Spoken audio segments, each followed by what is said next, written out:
Jonah Cole came in low over the Crescent Valley, riding a small cargo shuttle that looked older than he was. The moon below was dry and quiet. Its pale dunes curved like a smile. He had found the place on a late-night auction page, half awake and tired of drifting from job to job. Smile Ranch, the listing had said. As is boundary uncertain. Final bid $150. He had laughed at the time. Now as the landing skids touched down and the hull creaked, he did not laugh. He felt the weight of hope. He stepped out into thin air and hard light. The sun here was distant and weak, but it sharpened everything. The broken fence, the flat house slab, the rusted stand where a water tower had once stood. He breathed slow, steady breaths and let his heart calm down. This was real. He owned something. It was not much, but it was his. A small quad rotor rose from the cargo bay and hummed at his shoulder. The drone's paint was chipped. Its speaker was cheerful by default. "Hello, Jonah," it said. "Buddy is ready to help." "Thanks, buddy," Jonah said. He plugged a solar blanket into the slab's old junction box. The status light blinked, then glowed steady. He followed the cable to a dented pump and coaxed it, softly and with care the way he would talk to a nervous horse. The pump coughed, clicked, and started to hum. A small line on his wrist slate turned from gray to blue. Water, slow but sure, began to move in the pipes. It was quiet work. He swept dust out of a doorway that had no door. He checked the old terraforming pylon on the ridge and noted the serial numbers. He walked the fence line, or what remained of it, and marked it with bright cloth strips so he would not get lost in the sameness. Each small success built a tiny tower in his chest. He could make a life here. He could sleep at night and wake in the same place and call that place home. He ate a simple meal as dusk fell. The sky went from copper to purple. Thin clouds picked up a cold shine, and the wind brought the scent of old metal and dry stone. Buddy buzzed up to hover near his shoulder and cast a soft light while he checked maps on his slate. He zoomed in and out. The deed file opened cleanly. The boundary was a smooth crescent curve, showing the ranch hugging the inside of the valley's smile. The old survey satellite that fed the map, a relic from early days, stamped each line with a neat code. "Looks good," he told himself. He was careful with hope, but he let a little more in. He slept on a roll inside the slab's central room. There was no roof, only old beams and sky. He woke once in the middle of the night to the sound of insects clicking by the power junction, and he smiled. Even that tiny sound felt like a promise. Before sunrise, he heard another sound. It was not the wind. It was not insects. It was soft steps, many of them, and the faint whisper of cloth and leather. He sat up, the sky was gray-blue. He rose, put on his jacket, and stepped outside. 7 figures stood in a wide circle around the slab. They had come quietly and stood with calm balance, hands open, faces steady. They wore light body wraps in shades of sand and stone, with small badges that caught the faint light. Each badge showed the crescent of the valley. They were not soldiers. They were guardians. The one in front was tall and lean, with gray at her temples. Her eyes were steady but not cold. "Good morning," she said. "My name is Sarah. We are wardens of the Smile Basin. You stand on beacon ground." Jonah kept his hands open by his sides. He had lived enough to learn that respect was a strong tool. "Good morning," he said. "My name is Jonah Cole. I have a deed." He kept his voice level. "I bought this ranch yesterday." Sarah nodded once. "We know of the auction. We believe it was in error. This ground is protected. It is tied to our water rights and our memory. It is not for sale." The 6 others stood in silence, but they watched him with care. Jonah saw them as the light grew. There was Nye, whose eyes tracked every small motion. There was Rask, broad-shouldered and strong in the way of someone who had moved heavy things all his life. Loom had a small scar across her knuckles like a pale thread. Veery stood with her weight on the balls of her feet ready to move. Oren's cheeks were hollow, like he had walked many miles and saved his breath. Tala wore a small copper charm at her neck. They were adults.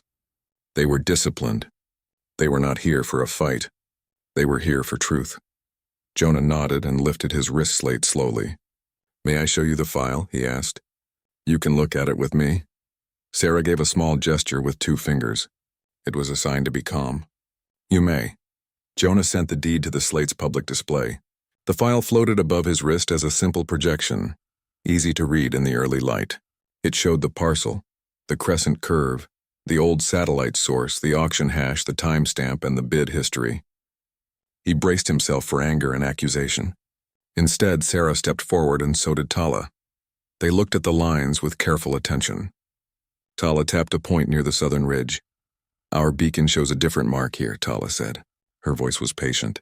"A marker in the old line. We have our ledger," Sarah said. "It is older than the auction network. It is open for anyone to see." Jonah took a breath. He felt a slow warmth in his chest because he knew an argument here would only set fire to everything. He chose another way. "Let us compare both," he said. "Side by side, all of it. Your ledger, my deed. The survey source. If I am wrong, I do not want to make a wrong stand. If this was an error, we can fix it. If someone made it look like an error, we can find that too." Nye and Rask exchanged a look. Rask spoke for the first time. "Men who come with papers often come with a fence team behind them," he said. His tone was not cruel. It was simple and flat. A report from the world he knew. "I came alone," Jonah said. "I have only a shovel, a drone, and a tired ship. You can search the hold." Sarah watched him for a long second, then nodded. "We will compare," she said. "Here or elsewhere?" "The system shed," Jonah offered. He pointed toward a low building at the edge of the slab. Its roof sagged. A window was cracked. "There is a bench and power and a good cable." Sarah looked to the others. Loom and Veery moved first, checking the doorway. Oren paced a slow circle around the shed. When they were satisfied, Sarah nodded again. "We will stand near the door," she said. "No surprises." "No surprises," Jonah said. Inside the shed, Jonah and the warden set their devices on the bench. Buddy hovered near the window, feeding a gentle white light into the dim room. Jonah opened the deed again. Tala opened the beacon ledger. It was a simple, sturdy file with entries going back farther than Jonah expected. Each beacon ping had a date, a position, a note written in clear words. Some notes were one-line confirmations. Some notes were small stories. Drought year, beacon holds. Flood year, beacon moved one hand to west, then moved back when water fell. The language was practical and kind. Jonah felt a small, sharp pain under his ribs. It was the feeling of someone who had been lonely for a long time and had just found a trace of a family and shared care. He did not say that out loud. He kept to the work. Buddy chimed softly. "Jonah, may I scan the satellite records?" The drone asked. "Please," Jonah said. On the bench, 3 windows lined up. The deed map, the beacon ledger, and the survey satellite feed. Jonah asked the satellite record to show historical drift. A line graph appeared. At first it was steady. Then over the last year it showed a slow, almost gentle bend. Tala leaned in. "What is that?" she asked. "Drift," Jonah said. He kept his words simple. "Old satellites move a little over time. It is normal. But this bend is not. It is too neat. It is like a hand pushed it. Not hard. Just enough." Sarah's face was steady, but her eyes narrowed a little. "To make the map wrong," she said. "Yes," Jonah said. "Just a little each month. A few meters. Not enough to worry someone who is not looking close, but enough to move a boundary like this." He traced the crescent in the deed file, enough to make my parcel look clear when it is not. Rask folded his arms. He did not smile, but some tightness left his face. "Who would push a thing like that?" he asked. "A person who wants to buy a land for cheap," Buddy said, cheerful as always, "and then sell it for more." Jonah gave the drone a small, grateful look. "Probably," he said. "We can check. The auction file has a path. It shows who listed the parcel. It might show who changed the survey link." Sarah nodded once. "We will check with you," she said. Together. It was a simple word, but it felt like a hinge turning. Jonah set a recorder on the bench and pressed the big red button. The device spoke in a clear tone. "Shared review session begins. Participants, Jonah Cole, Warden Sarah, Nye, Rask, Loom, Veery, Oren, Tala. Topic, boundary records for Smile Basin parcel listed as Smile Ranch." He looked up and found the wardens watching him with quiet attention. He did not feel judged. He felt seen. They worked in clean steps. Jonah opened the auction logs and followed the references. Tala pulled up a local registry of land that was not for sale. Loom and Veery checked beacon pings against the satellite feed at several points in the last year. Each check told the same story. The beacon was steady. The satellite's reported position slid a little and a little more, like rain wearing a line in stone. The world held its breath. The coil inside the old pylon sang with heat. Red light sat on Jonah's chest like a tiny sun. Jonah did not run. He lifted his slate a little higher so the pylon could see the open broadcast. His hands were steady because he made them steady.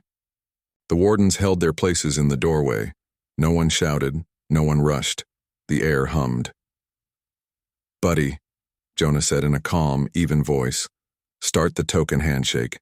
Show it both keys." "Starting," Buddy said. The drone's small speaker stayed cheerful, but its fans spun hard, presenting deed signature, presenting beacon ledger signature, seeking overlap. Sarah stepped half a pace forward, still inside the doorway, still in the red line's edge. "Tala," she said. "Grant a temporary token." Tala touched the copper charm at her neck, then tapped her slate. "Token live," she said. "Signed by Warden Circle. Limited to this ground. Limited to this hour." Jonah held his slate to the red light. "Pylon," he said, speaking in slow, clear words. "You are old. You are strong. You want a friend token. Here is one from me. Here is one from the wardens. We do not overwrite you, we add a bridge. If both tokens agree, you stand down." The coil made a softer sound under the hard one, like a string in a guitar that had not been plucked in years suddenly finding a tone. The last notch on the charge bar blinked and did not lock. The red lens flicked as if it was thinking. Jonah took one more step so the lens had him and only him, no one else. Buddy chimed. "Overlap found," it said. "Consensus, present. Reconciliation layer, ready to install." "Do it," Jonah said, and he held his breath for real this time. Across the valley, the old pylon accepted the tiny patch like a tired horse deciding to trust a new hand. The red light faded to a softer amber. The coil's hard song fell to a quiet hum. The charge bar slid down, notch by notch, until it was only a thin line. Sarah let out a slow breath. The wardens held still for one more long second, then eased. Rask's shoulders lowered. Loom's fingers uncurled. Veery looked at the ridge again and gave a small nod as if to say, "Yes, that is better." Jonah took his slate down. He did not smile. Not yet. He felt like a man walking across thin ice who had just reached firm ground. He knew there was more work ahead. "Thank you," he said to the pylon because it felt right to say it. "We will keep you safe and honest." Sarah stepped out into the light and stood next to him. She looked up at the pylon and then at Jonah. Her eyes were clear.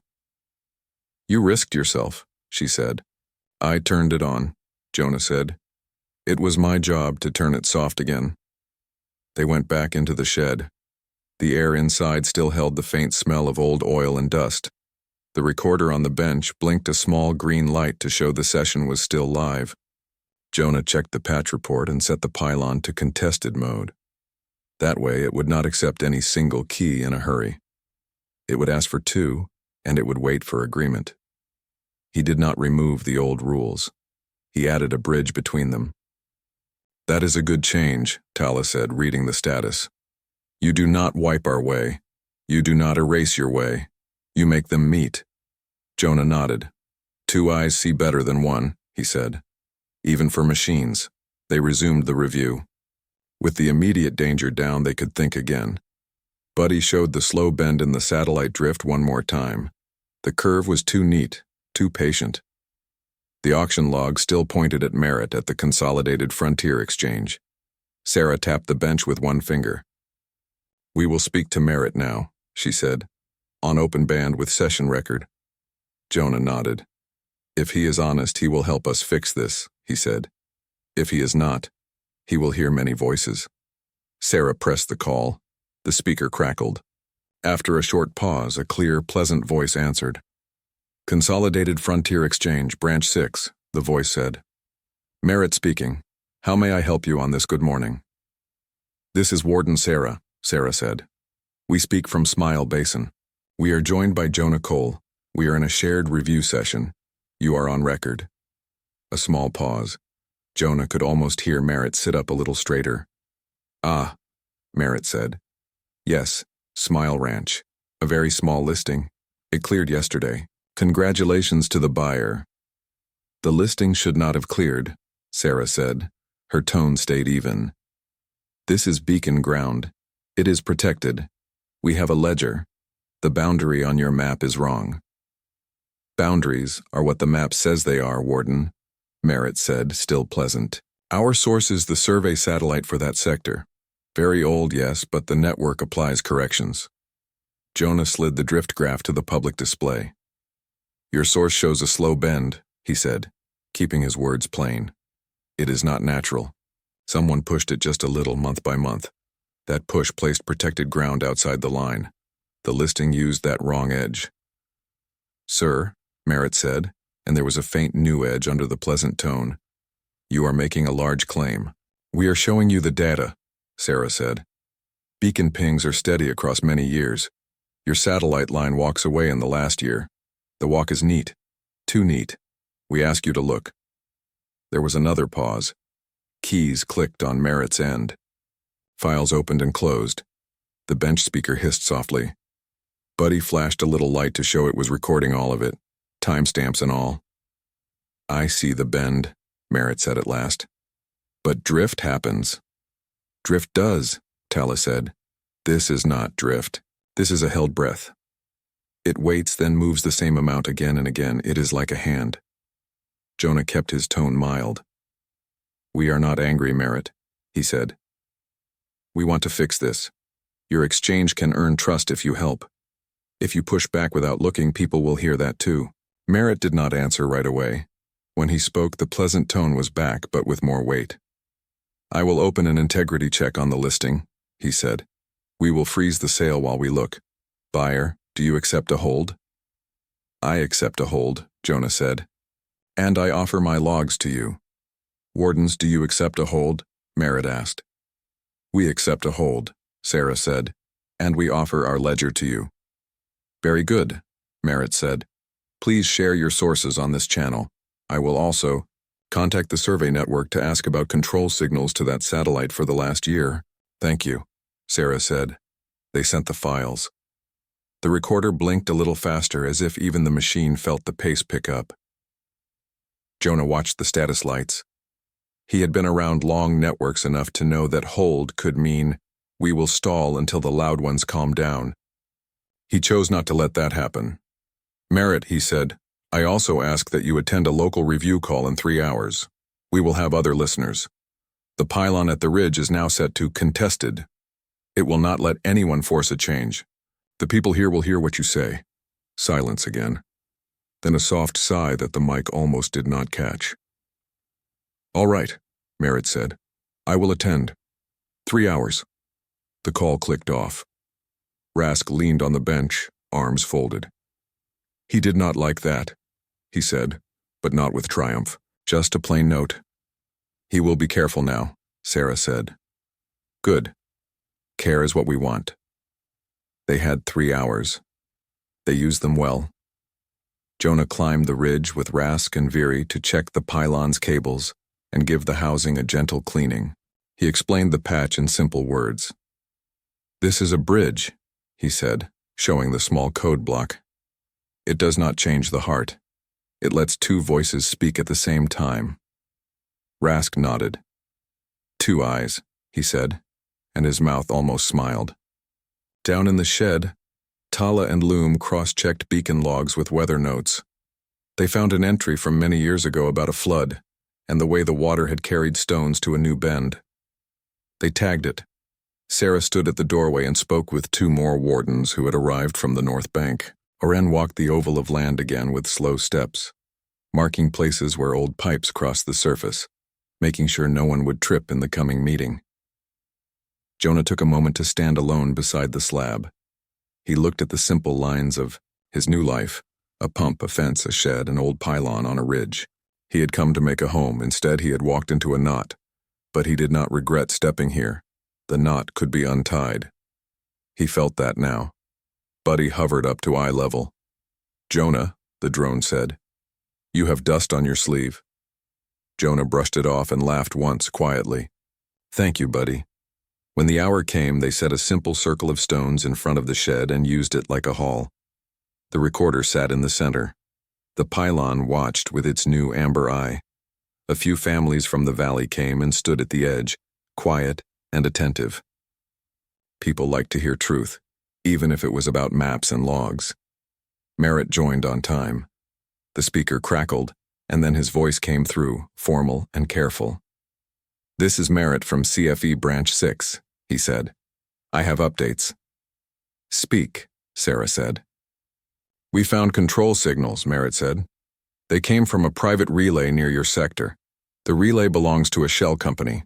The shell links to a bidder group that has placed many small bids in the last year.